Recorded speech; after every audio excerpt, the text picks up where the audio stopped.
There was an air of expectancy in Dundalk as they awaited the arrival of the loyalist crowd. Shop fronts in the town were boarded and the Gardaí mounted a full-scale security operation blocking the entrance to the courthouse from both sides. Peter Robson, accompanied by his wife and the DUP leader, Mr Paisley, arrived in a convoy of cars flying Union Jacks and with a Garda escort. The court hearing lasted only a few minutes.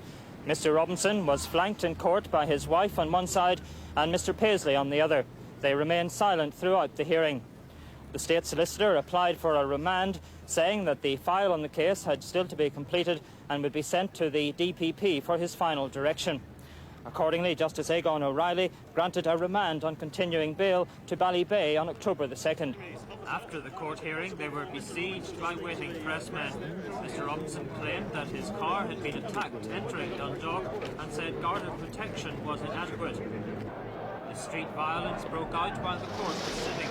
The most serious incident was when a crate of petrol bombs was thrown from the upstairs window of an empty house at the loyalist crowd below. Most of the trouble was concentrated in the Canbrassel and Church Street areas of the town. The Gardaí attempted to separate the rival loyalist and Republican factions.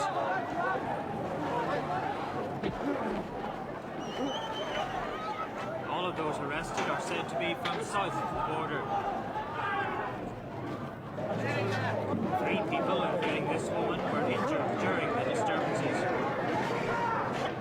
The loyalists eventually made their way back to the border.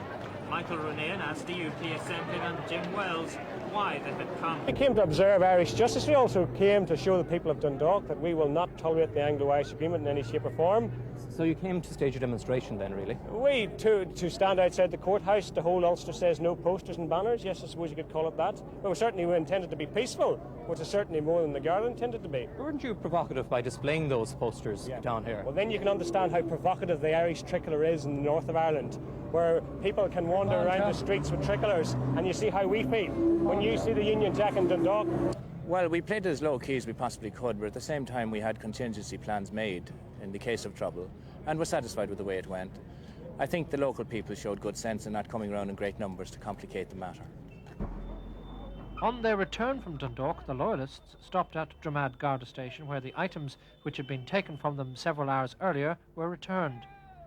A number of the Loyalists criticised the Gardaí, claiming that they had made no attempt to protect them from attacks by nationalists in Dundalk.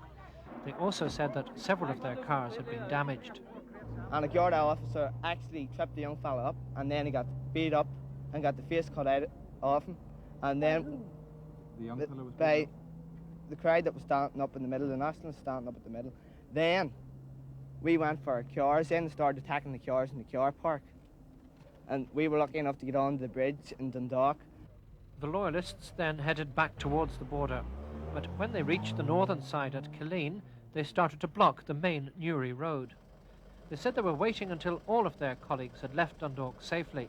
The IUC moved in, and at one point there were minor scuffles as tempers flared.